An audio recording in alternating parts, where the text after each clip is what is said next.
I want to share quickly a story with you. It's an area where this gentleman went to work every day. And he would ride the elevator all the way to the bottom floor of this high-rise apartment building that he lived in. But when he came home from work, he would ride the elevator back up only to the 6th floor. Then he would take the stairs to his apartment, many stories higher in this building. This he did every day unless it rained. And when it was raining, he would ride the elevator all the way to his floor.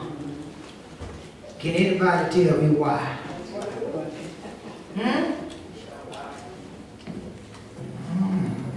Did you ever play them kind of mind game when you were young? Where you are presented with a scene and you have to figure out what happened. To make that scene the way that it is supposed to be. Be sure and very sure that the answer to this question is in your mind. It's a yes or no question.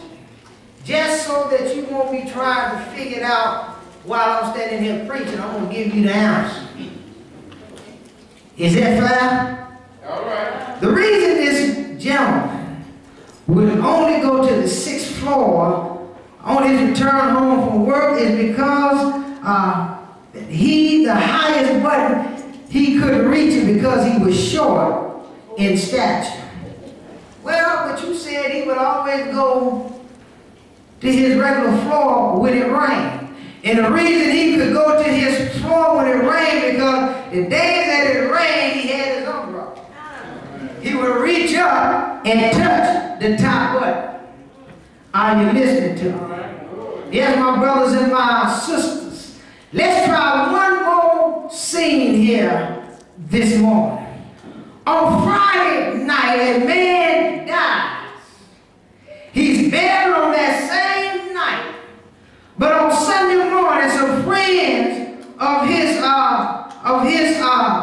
family visit the tomb where he was buried to pay their last respects, only to discover that his body was gone. What happened? I'm glad y'all asked. This morning, my brothers and sisters, in this 20th chapter of St. John, we're going to discuss with this scene where this man died on Friday, was buried on Friday, but early Sunday morning, his body was not in the grave. All right. Yes, my brothers and sisters, the Bible said early in the morning, a group of at least 5 women approached the tomb where Jesus' body had been laid. There had only been sufficient time after his crucifixion to properly prepare his body for burial. As they got closer, my brothers and sisters, suddenly this thought occurred to them: we don't have anyone here to roll the stone away. But Mark 16 and 3 points out, in spite of the obstacle, they kept on going toward the tomb. When they got to the tomb, they found something that they did not expect.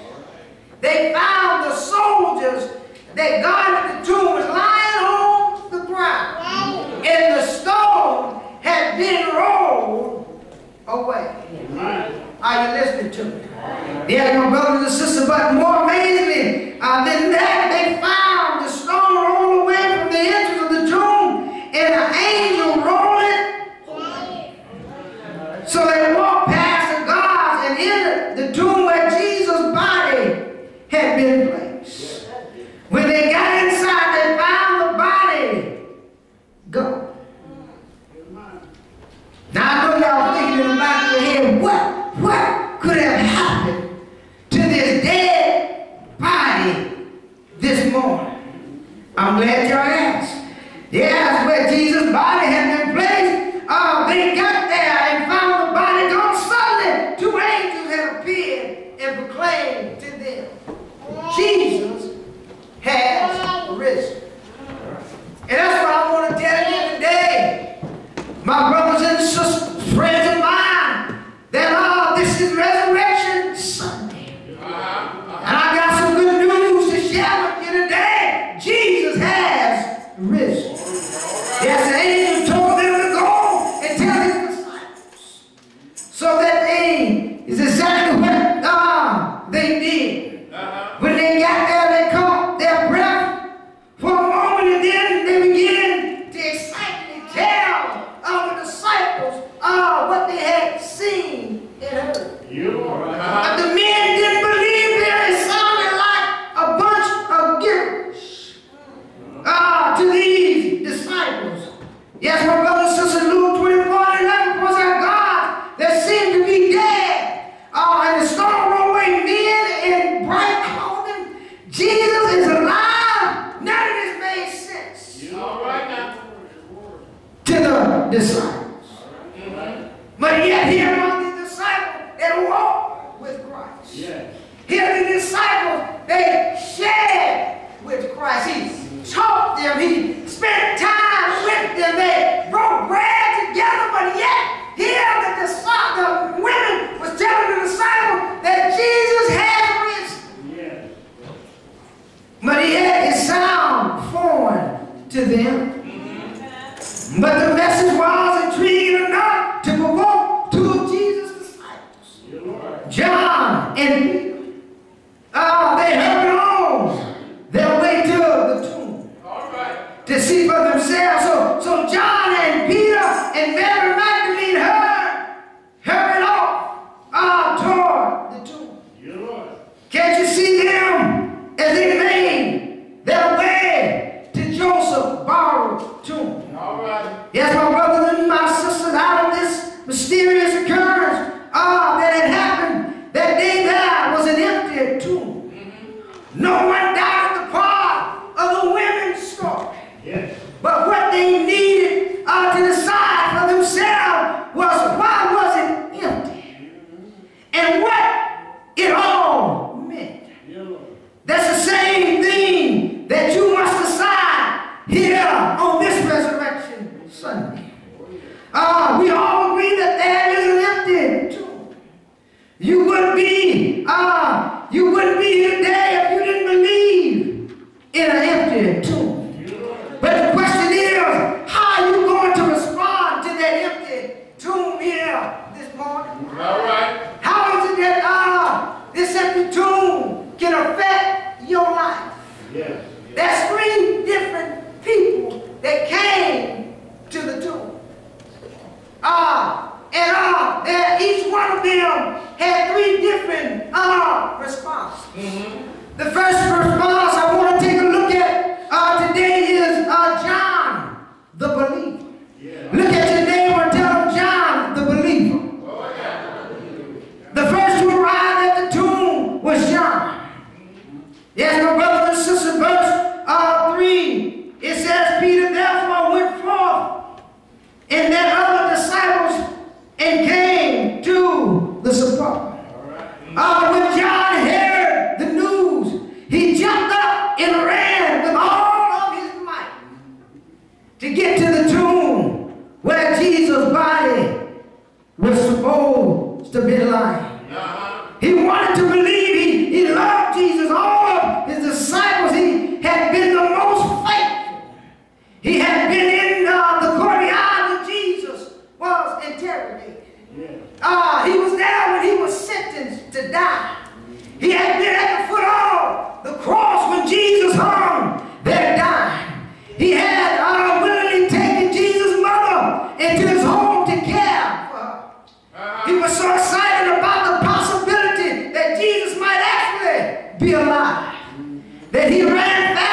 go in.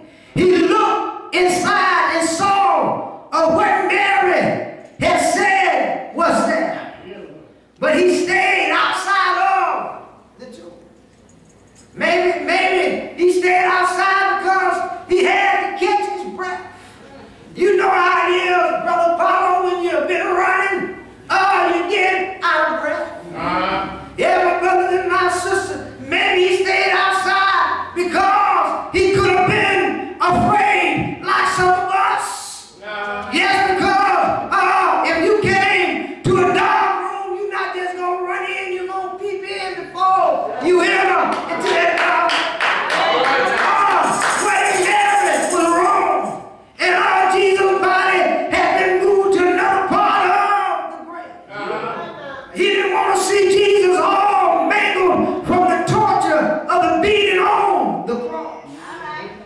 When once he had, Peter was inside the tomb, God had taken Jesus' body and hid it, and then suddenly they wanted to whoop Brother John. Yeah, my brother says it could have been that this was all an elaborate trap that's set up by the Roman officials. They take Jesus' body away to lure the other disciples. Once the disciples arrived, they would arrest them and say that they caught them trying to steal the body of Jesus. But after a few minutes, my brothers and sisters, Peter arrived at the tomb. Yes, verse 6, it says, then coming Simon Peter followed him and went into the sepulchre to see the linen clothes lie. You know, my brothers and sisters, he saw everything just as Mary had said. The linen that was covered, Jesus' body was all neatly lined in the place like Jesus' body had just the materialized from the inside of the clothing. When Peter arrived and entered the tomb, John figured it must be okay to enter. So he went into it. They both saw some evidence, but they had different responses to the evidence in the tomb. John saw and believed the empty grave was enough evidence for him. That was the other women he said was true. But Jesus really had risen from the dead. John did not see Jesus to know that Jesus was alive. He had heard Jesus' prophecy about his coming death and the resurrection, and now there was an empty tomb. It was enough. There are many people like John here in Woodlawn today. We believe because there is an empty tomb. And then there are others that are because there is a testimony of Christians through the centuries to the fact that Jesus is alive. We don't need to see to believe. We join in with John being one who Jesus spoke of only a few verses. Later in